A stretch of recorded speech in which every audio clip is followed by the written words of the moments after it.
I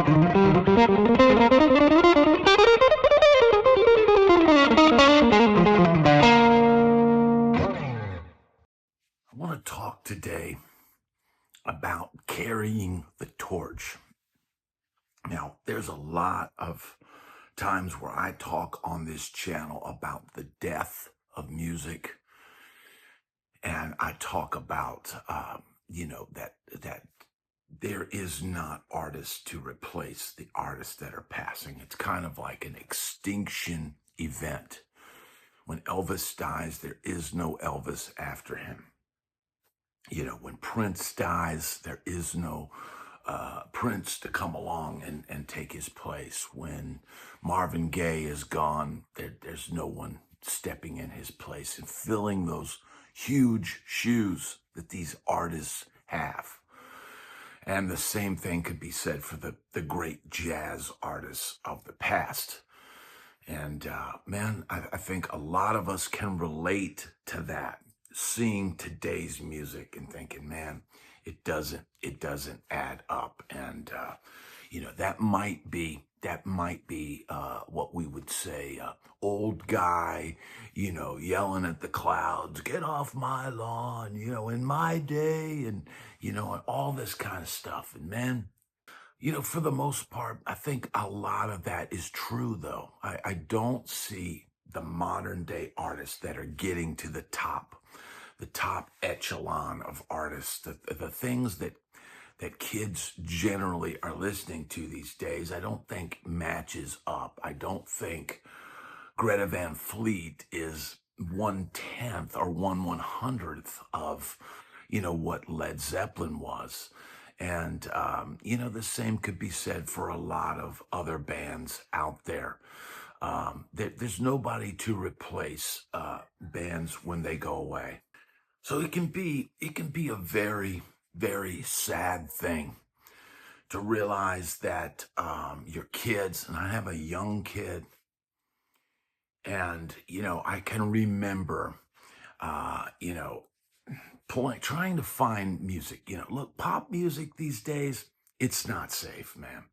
I wouldn't play pop music for my kid. Look at the images and stuff in the videos for pop artists these days. I don't think that's a wholesome thing. It's gone from the days of the Archies or the Beatles or the Jackson 5.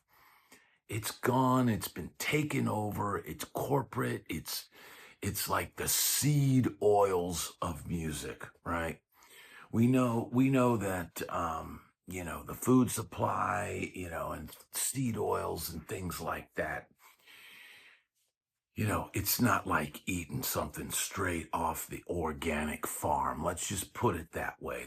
There's not much organic about today's music. There's not much that you can applaud, for. And man, again, it feels like I'm just old dude and this and that. But man, I challenge anybody to give me names, give me people who they think are replacing music of the past. But lately, and look, I may be way late in coming to this realization, but there's an artist out now who I just started getting on my radar. And look, I know that he's been out for a while, and it's not even my genre of music. It's not something stylistically that I listen to. But man, when I hear talent, when I hear skill, when I hear ability, and I hear the hard work and what someone does, I can acknowledge it. And this guy is not a kid anymore, although, comparatively to my age, I'm 58. This guy is 32, and he's got a long career ahead of him. And it has an amazing story. And what I want to talk today, and who I'm talking about, is Billy Strings. He's an American guitarist, singer, songwriter, and bluegrass musician. And again, I'm not somebody that listens to bluegrass. I can hear skill and playing ability. I can recognize talent in any genre. And man, what I'm hearing when I hear him play, I'm not somebody that's a big fan of bluegrass. I can't even say I've really ever listened to it that much. But again, man, growing up as a kid, you know, you only had back in our day, 3 or 4 channels, and you had a choice of Lawrence Welk, which was a snooze fest, seemingly aimed at our grandparents. And then you had Hee Haw that was kind of, look, my problem with Hee Haw was I'm from the South, right? I was born in North Carolina. I was grew up in Virginia, and I felt like it's like, imagine being from up north and watching Hee Haw. I felt like that it was, sort of demeaning people of the South, painting us all as these, hey, how y'all doing? Yee haw, hee haw. And look, man, you that's a part of Southern life, but it doesn't define us. But man, when I hear Billy Strings, I hear the incredible technique, incredible playing ability, and just skimming over his early life, the story. Billy Strings was born William Lee Apostle in 1992 in Lansing, Michigan. Not the normal place you would think someone that played bluegrass would grow up. His father died of an H overdose when he was 2 years old. Man, that's hard life, man. That is hard. And his mother remarried Terry Barber, an accomplished amateur bluegrass musician, whom Strings regards as his father. This was the father that he knew. He never got to know his real father. And his family later moved to Moorhead, Kentucky, and then to Moore, Michigan. Now, while he was still a preteen, his parents became addicted to an extreme stimulant that is made, let's say, made in-house by chemicals. I'm going to gloss over this. This is a serious thing, getting addicted to this. He left the family home at the age of 13. At 13 years old, he left home, and he went through his own period of using substances and, hard drugs. His family eventually achieved sobriety, and Billy stopped using hard drugs and drinking alcohol and became California sober. Only having a smoke and light things, right? I'll try to gloss over all of this because, YouTube has restrictions of, for monetization and all that. But man, you can get what I'm talking about here. This is a kid who, grew up pretty hard, man. Had a difficult early life. And maybe that is the recipe for why he is so good, man.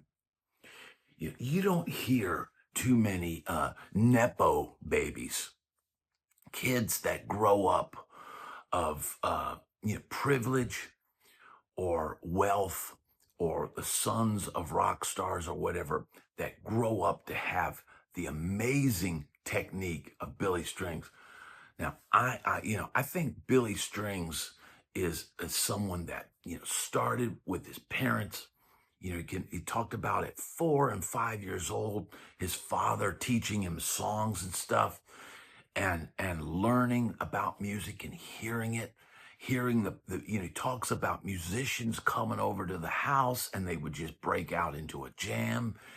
and he would learn to hear the chord changes as they went by, and all this. And man, look, the guy that he regards as his father is not even his blood father. His stepdad. He saw the talent in his stepdad, and and wanted to be like him, wanted to have that ability, and then worked on it, and his stepdad was a heavy influence on him, and introduced him to traditional bluegrass artists at a young age. Doc Watson, Del McCoury, David Grisman, Bill Monroe, John Hartford, Ralph Stanley, Earl Scruggs, and Larry Sparks. And then Strings was also exposed to all the great rock musicians. His dad, his stepdad played him Jimi Hendrix, Johnny Winter. He became a fan of Widespread Panic and Fish and the Grateful Dead and Def Leppard. And, all these. Black Sabbath was a huge influence.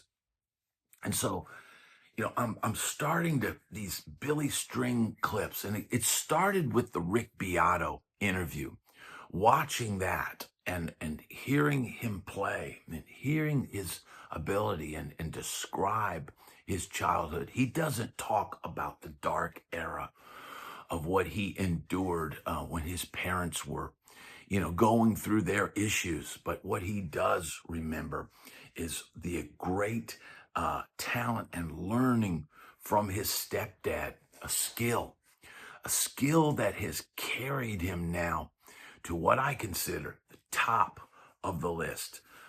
There's one other guy I can think of, Marcus King, who has incredible ability and also comes from a musical family connection.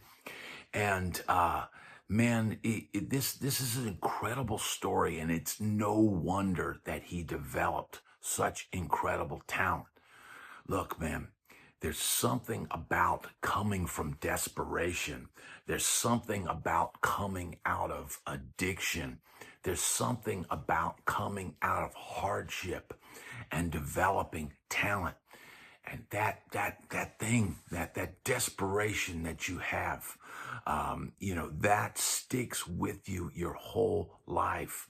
That whole thing of, trying to survive and maybe grabbing onto an instrument and expressing yourself, the sorrow in your soul, expressing that with every ounce of your being. This is why Billy Strings is an incredible artist.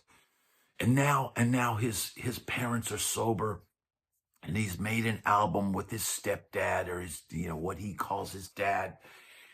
And man, he's just an amazing talent. And not only does he perform his bluegrass music, but he also plays. I've seen clips of him playing Led Zeppelin. I saw a clip of him playing When the Levee Breaks. I've seen clips of him performing War Pigs by Black Sabbath. And the only thing I can hope now, I had the music on the other day. I had some clips of Billy Strings playing, and I hoped that my daughter would pick up on it. I hope, because here's a guy who now has a signature 2 guitars from Martin. He has a budget, student model guitar for $8.99, and then he's got his super deluxe Billy Strings D28 that goes for about $3,799. And man, this kid is going to sell a lot of guitars. I think people will pick up on this. What you hear is real. What you hear is true. What you hear is talent. And man, it is just an amazing thing to see somebody with that much talent, with that much heart in his playing. It's coming from a place of desperation.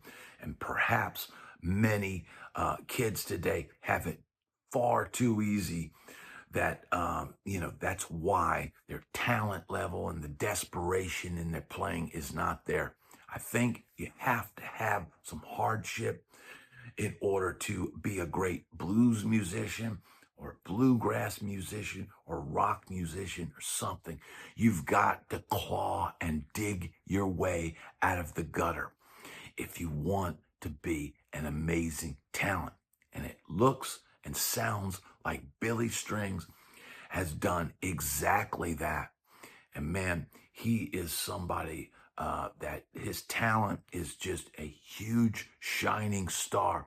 And let's hope that star remains in the sky for a long time as a beacon, as a guide for people to pick up an instrument, play themselves out of their desperation and their dire circumstances and rise to the top of the charts.